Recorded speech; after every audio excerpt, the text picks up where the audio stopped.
साथियों, नमो बुद्धाय। जय भीम, जय भारत, जय संविधान। साथियों, अभी तक हमारे channel doctor Ambedkar education MC के माध्यम से आप लोगों को भारत का संविधान प्रस्तावना से लेकर के भाग 5 तक का समझाया गया है, जिसमें प्रस्तावना या उद्देश्य का जो भी आप कहें वो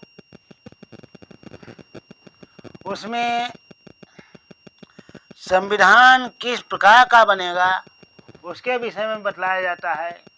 उसके बाद में भाग एक में देश का नाम और उसके राज्य किस प्रकार से रहने हैं वो बतलाया गया। राज्यों के नाम और शहरों के नाम किस प्रकार से दिए जाएं या समझाए जाएं, वो दिए जाएं, वो दिया गया है। साथ ही राज्यों और शहरों के नाम बदलने की भी प्रक्रिया दी गई है। उसके बाद में भारत का जो भाग 2 है, भाग 2 के अंतर्गत आप लोगों को नागरिकता के विषय में बतलाया गया है कि देश में किस तरीके के लोगों को नागरिकता मिलेगी और किस तरीके के लोगों को नहीं मिलेगी। अब इसके बाद भाग 3 जो है मूल अधिकार है, मूल अधिकारों के विषय में बतलाया गया है प्रत्येक भारत के नागरिक को किस किस तरीके के अधिकार प्राप्त हैं। उसके बाद में और अधिकार होने चाहिए।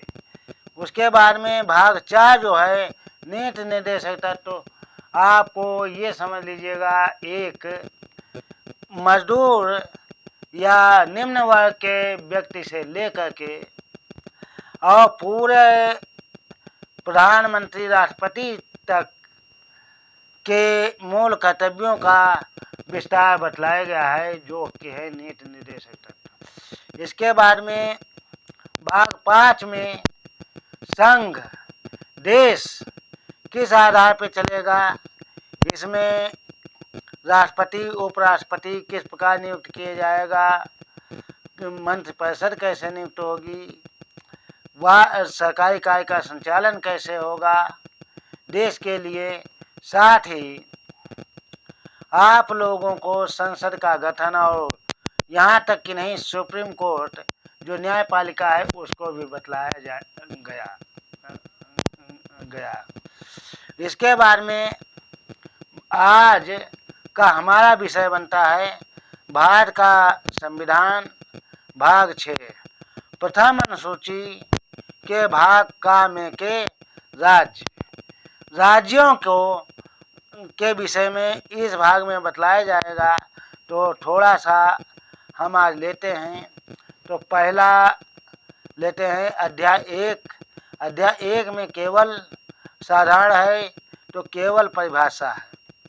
परिभाषा आप लोग समझिएगा। परिभाषा अनुच्छेद संख्या 152।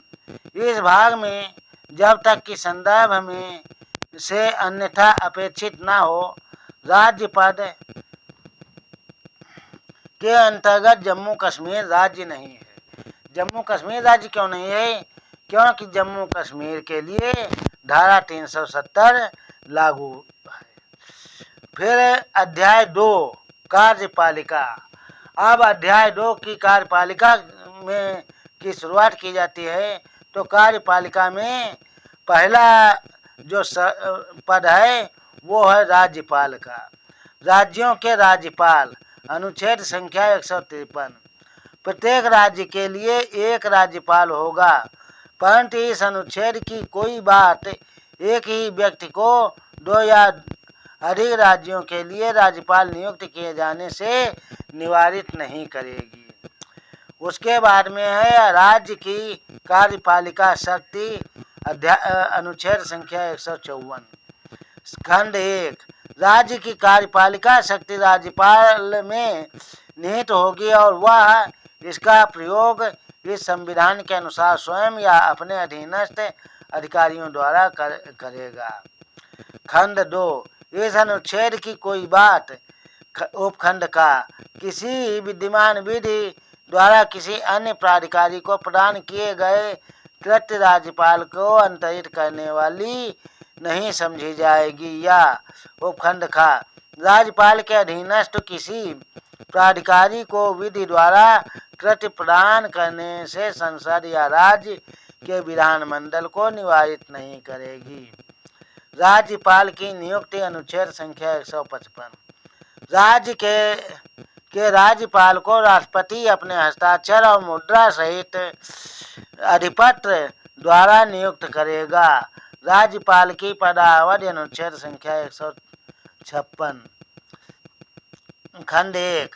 राज्यपाल राष्ट्रपति के प्रसार पर्यंत पद धारण करेगा।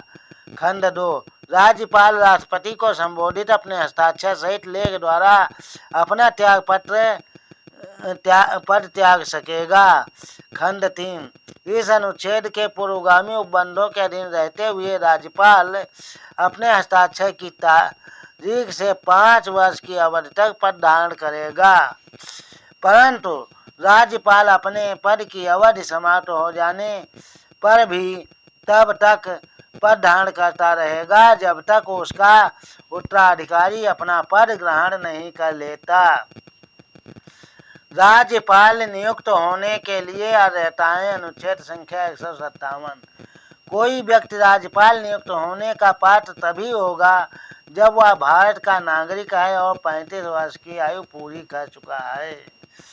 राज्यपाल के पद के लिए शर्तें अनुच्छेद संख्या 158। खंड 1।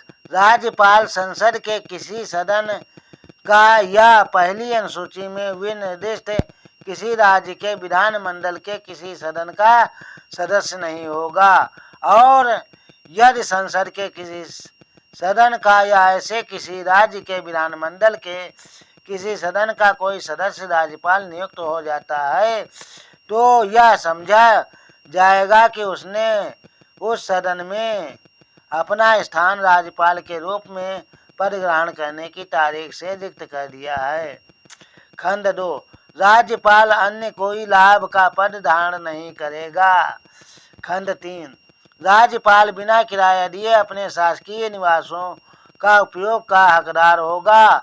अब ऐसी उपलब्धियां भत्तों और विशेष अधिकारियों का भी जो संसद विधि द्वारा अवधारित करे, और जब तक इस निमित्त इस प्रकार उपबंध नहीं किया जाता तब तक ऐसी उपलब्धियों और भत्तों और विशेषाधिकारों का जो दूसरी अनुसूची में विनिर्दिष्ट है हकदार होगा।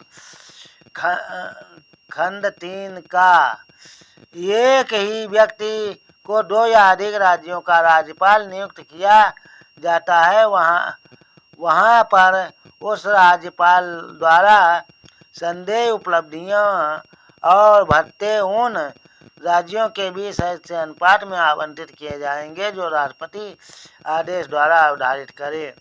खंड 4। राज्यपाल की उपलब्धियां और भत्ते उसकी पदावधि के दौरान कम नहीं किए जाएंगे। राज्यपाल द्वारा शपथ या प्रतिज्ञान अनुच्छेद संख्या 159। प्रत्येक राज्यपाल और प्रत्येक व्यक्ति जो राज्यपाल के कृत्यों का निर्वहन कर रहा है अपना पद ग्रहण करने से पहले उस राज्य के संबंध में अधिकारिता का प्रयोग करने वाले उच्च न्यायालय के मुख्य न्यायमूर्ति या उसकी अनुपस्थिति में उस न्यायालय के में उपलब्ध ज्येष्ठतम न्यायाधीश के समक्ष निम्नलिखित प्रारूप से शपथ लेगा या प्रतिज्ञान करेगा और उस पर अपने हस्ताक्षर करेगा। अर्थात मैं अमुक ईश्वर की शपथ लेता हूँ, सत्यनिष्ठा से प्रतिज्ञान करता हूँ कि मैं श्रद्धापूर्वक राज्य का नाम के राज्यपाल के पद का कार्यपालन अथवा राज्यपाल के कृत्यों का निर्वहन करूँगा तथा अपनी पूरी योग्यता से संबंधित और विधि के परिरक्षण, संरक्षण और प्रतिरक्षण करूँगा और मैं राज्य का नाम की जनता की सेवा और कल्याण में विरत रहूँगा। कुछ आकस्मिकताओं में राज्यपाल के कृत्यों का निर्वहन। अनुच्छेद संख्या 160। राष्ट्रपति ऐसी आकस्मिकता में जो इस अध्याय में उपबंधित नहीं है, राज्य के राज्यपाल के कृत्यों का निर्वहन के लिए ऐसा उपबंध कर सकेगा जो वह ठीक समझता है। क्षमा आदि की और कुछ मामलों में दंडादेश के विलंबन, परिहार या लवकरण की राज्यपाल की शक्ति। अनुच्छेद संख्या 161। किसी राज्य के राज्यपाल को उस विषय संबंधी जिस विषय पर वह उस राज्य की कार्यपालिका शक्ति का विस्तार है, किसी विधि के विरुद्ध किसी अपराध के लिए सिद्ध दोष ठहराए गए किसी व्यक्ति को दंड को क्षमा, उसका प्रतिलंबन, विराम या परिहार करने की अथवा दंडादेश में निलंबन, परिहार या लवकरण की शक्ति होगी। राज्यपाल की कार्यपालिका शक्ति का विस्तार। अनुच्छेद संख्या 162। इस संविधान के उपबंधों के अधीन रहते हुए किसी राज्य की कार्यपालिका शक्ति का विस्तार उन विषयों पर होगा जिनके संबंध में उस राज्य के विधानमंडल को विधि बनाने की शक्ति है। परंतु जिस विषय के संबंध में राज्य के विधानमंडल और संसद को विधि बनाने की शक्ति है, उसमें राज्य की कार्यपालिका शक्ति का संविधान द्वारा या संसद द्वारा बनाई गई किसी विधि द्वारा संघ या उसके प्राधिकारियों को अभिव्यक्त रूप से प्रदत्त कार्यपालिका शक्ति के अधीन और उनसे पर सीमित होगी। तो साथियों, आज आपको राज्यपाल के रूप में समझाया गया है और हमें आशा है कि आप लोग राज्यपाल के पद को भली बात समझ रहे होंगे। राज्यपाल सरकार के अधीन नहीं रहता है, बल्कि सरकार राज्यपाल के अधीन रहती है। जो राज्य सरकार होती है वो राज्यपाल के अधीन रहती है, राज्यपाल राज्य सरकार के अधीन नहीं रहता है। तो साथियों, इसके साथ ही हमारे चैनल के माध्यम से आप संविधान समझ सकते हैं और संविधान आप हमारा चैनल देखते रहिएगा और संविधान को समझते रहिएगा। इसी के साथ में अगर हमारा यह वीडियो आप लोगों को ज्ञानवर्धक लगा हो तो कृपया चैनल को सब्सक्राइब और वीडियो को लाइक अवश्य करते जाएं। सब्सक्राइब करते समय आप लोग ये ध्यान रखें बेल आइकन जरूर दबाएं, जिससे कि जो भी हमारा अगला वीडियो पड़े तो आपके नोटिफिकेशन में पहुंचता रहे। साथियों, कमेंट जरूर लिखें। कमेंट लिखने से हमें मनोबल बढ़ता है। और इसी के साथ में आज मैं अपनी बारी को विराम देता हूं।